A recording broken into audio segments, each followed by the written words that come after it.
3 Néphi, chapitre 21. Israël sera rassemblé lorsque le livre de Mormon paraîtra. Les gentils seront installés comme peuple libre en Amérique. Ils seront sauvés s'ils croient et obéissent, sinon ils seront retranchés et détruits. Israël bâtira la nouvelle Jérusalem et les tribus perdues reviendront vers 34 après Jésus-Christ. Et en vérité, je vous le dis, je vous donne un signe afin que vous connaissiez le moment où ces choses seront sur le point de se produire, que je rassemblerai mon peuple de sa longue dispersion aux maisons d'Israël, et établirai de nouveau ma Sion parmi eux. Et voici ce que je vous donnerai pour signe.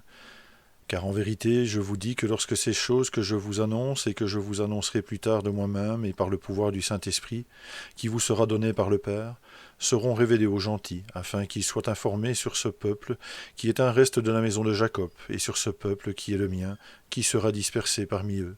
En vérité, je vous le dis, lorsque ces choses leur seront révélées par le Père et viendront du Père et d'eux à vous, car le Père juge sage qu'ils soient établis dans ce pays et installés comme peuple libre par le pouvoir du Père, afin que ces choses viennent d'eux à un reste de votre postérité, afin que soit accomplie l'alliance que le Père a conclue avec son peuple aux maisons d'Israël. C'est pourquoi, lorsque ces œuvres et les œuvres qui seront accomplies plus tard parmi vous viendront des gentils à votre postérité, qui aura dégénéré dans l'incrédulité à cause de l'iniquité, car c'est ainsi qu'il convient au Père que cela vienne des gentils, pour montrer son pouvoir aux gentils, afin que si les gentils ne s'endurcissent pas le cœur, ils puissent se repentir et venir à moi, et être baptisés en mon nom, et connaître les vrais points de ma doctrine, afin d'être comptés parmi mon peuple aux maisons d'Israël. Et lorsque ces choses arriveront, que ta postérité commencera à savoir ces choses, ce sera pour elle un signe, afin qu'elle sache que l'œuvre du Père a déjà commencé, pour accomplir l'alliance qu'il a faite avec le peuple qui est de la maison d'Israël. Et lorsque ce jour viendra, il arrivera que des rois fermeront la bouche, car ils verront ce qui ne leur avait point été raconté, ils apprendront ce qu'ils n'avaient point entendu. Car en ce jour-là, le Père accomplira à cause de moi une œuvre qui sera une œuvre grande et merveilleuse parmi eux, et il y en aura parmi eux qui n'y croiront pas, bien qu'un homme le leur annoncera. Mais voici, la vie de mon serviteur sera dans ma main. C'est pourquoi ils ne lui feront pas de mal, bien qu'il sera défiguré à cause d'eux.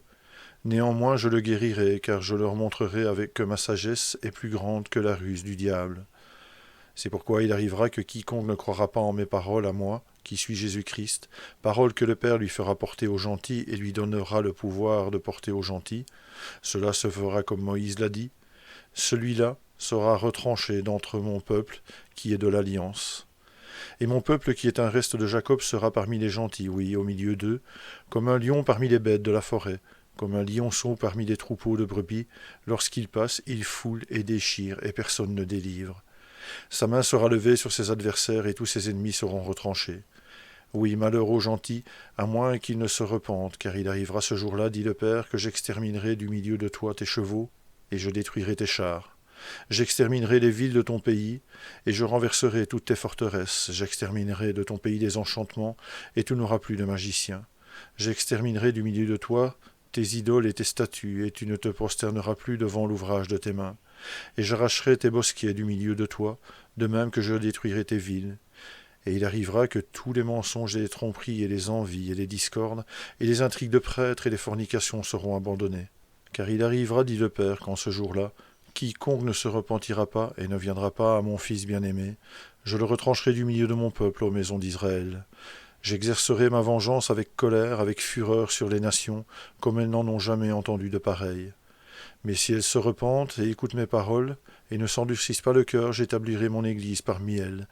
Et elles entreront dans l'alliance et seront comptées parmi ce reste, le reste de Jacob, à qui j'ai donné ce pays pour son héritage. Et elles aideront mon peuple, le reste de Jacob, et aussi tous ceux de la maison d'Israël qui viendront, à bâtir une ville qui sera appelée la Nouvelle Jérusalem.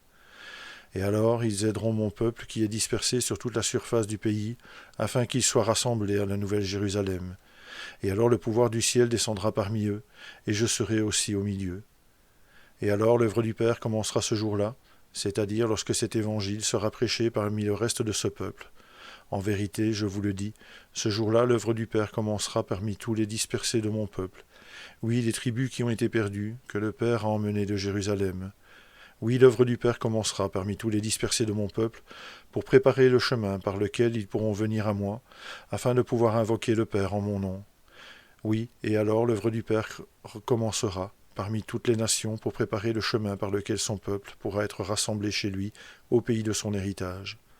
Et ils sortiront de toutes les nations, et ils ne sortiront pas avec précipitation, ni ne partiront en fuyant, car j'irai devant eux, dit le Père, et je fermerai leur marche.